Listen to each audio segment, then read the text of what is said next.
Moving day was supposed to be one of the happiest milestones of my life. After years of long shifts, saving every extra penny, and dreaming about a place where I could finally get some peace away from the city grind, I had purchased a cabin nestled at the far edge of Crestwood Pines. It wasn't a mansion or some luxury getaway, but it was mean a rustic, 2-bedroom log cabin surrounded by tall pines, with a creek trickling nearby and a wide porch perfect. For coffee in the mornings, I had gone through the proper channels, filed all the paperwork, confirmed the property was outside the jurisdiction of the neighborhood HOA that governed the main subdivision nearby. That last detail, however, didn't sit well with the HOA, especially when word spread that I was moving in. The morning I drove my truck up the dirt road with 2 friends following in another car. I was surprised to find 3 HOA board members already waiting at the entrance to my driveway. They stood shoulder to shoulder like a human barricade. Clipboards tucked under their arms, their matching expressions a mixture of smugness and hostility. At first I thought they were there by coincidence, maybe to greet me out of neighborly courtesy, but their body language told me otherwise. Crossed arms, narrowed eyes, and feet planted like they were ready for a standoff.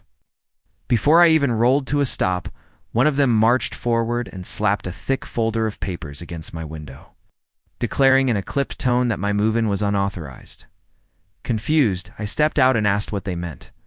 That was, when they launched into a long-winded lecture about community uniformity and how my cabin, with its natural log exterior and green tin roof, did not meet the modern architectural guidelines outlined in their bylaws. I tried to explain calmly that my property wasn't even under HOA authority. The deed and county paperwork made that crystal clear, but they refused to listen. Instead, the tallest of the 3, a man named Greg, who fancied himself the enforcer of all things HOA, puffed out his chest and claimed that all residents within visual range of Crestwood Pines are subject to HOA review. My friends nearly laughed out loud at the ridiculousness of the statement, but I kept my composure, reminding them that the cabin had stood there for decades, long before their subdivision was even built. It only seemed to irritate them further. They threatened me with escalating fines, warning letters, and legal action, even though none of those things held water against someone outside their jurisdiction. The most absurd part came when one of the women in the group, clipboard in hand and lips pursed so tightly they looked permanently puckered, stepped closer and said, "If you try to unload a single box, we'll call the police and have you removed for trespassing." At that, I couldn't help but raise an eyebrow. Trespassing on my own land? My friends muttered under their breath, one whispering that the HOA had clearly lost its mind. Still, I leaned against my truck, arms folded, and asked what exactly they expected me to do, since I wasn't breaking any laws. That was when Greg smirked, pulled out his phone, and with the dramatic flair of someone who thought he was about to witness my downfall, dialed the local sheriff's office. "Fine," he said loudly, making sure the handful of curious neighbors gathering on the road could hear. "We'll let the police deal with this. Let's see how you explain your so-called ownership to them." My friends exchanged uneasy glances, the neighbors whispered, and the HOA members straightened with smug anticipation.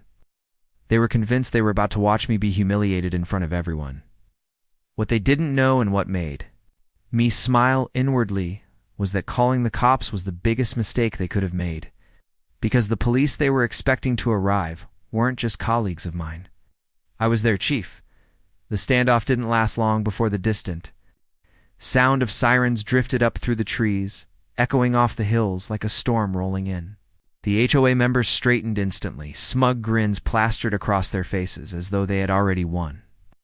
Greg tucked his phone away and crossed his arms with the smug satisfaction of someone convinced his enemies were about to be dragged off in handcuffs. The neighbors who had gathered on the dirt road leaned in closer, murmuring excitedly, some even pulling out their phones to record the moment.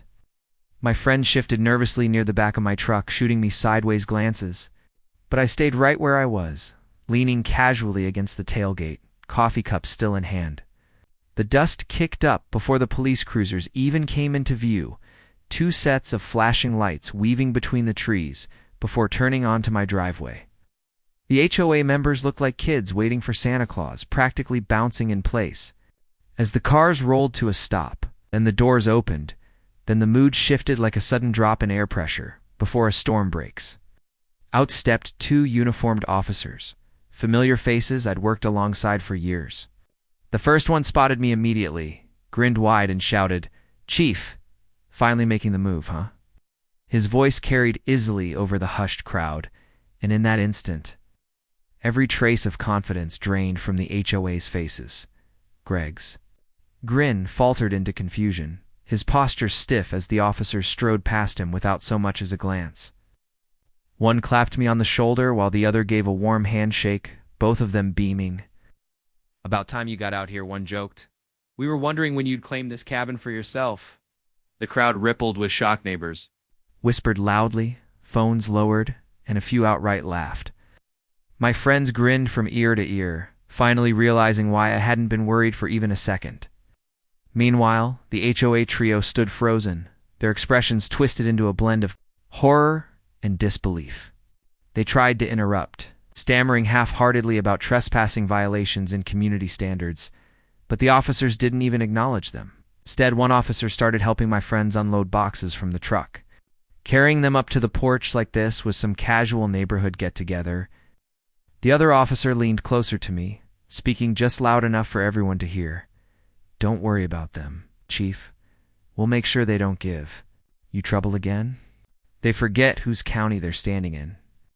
That drew a ripple of chuckles from the neighbors who had gathered, some of whom were already shaking their heads at the ridiculousness of the HOA's failed power play.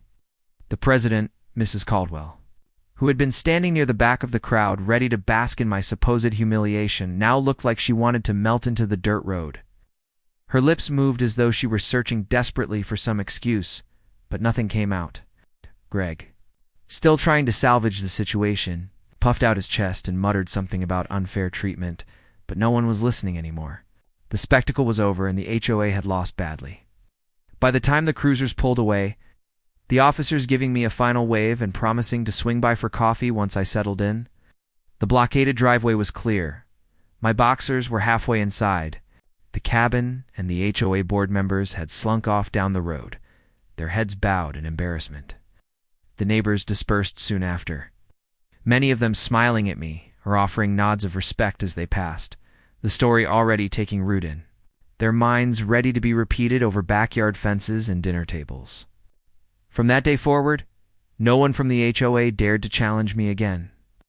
In fact, when I spotted board members walking through the neighborhood weeks later, they moved quickly, avoiding my eyes, as if hoping I'd forget the night they tried to block my move-in, and instead handed me the most satisfying welcome to Crestwood Pines I could have asked for.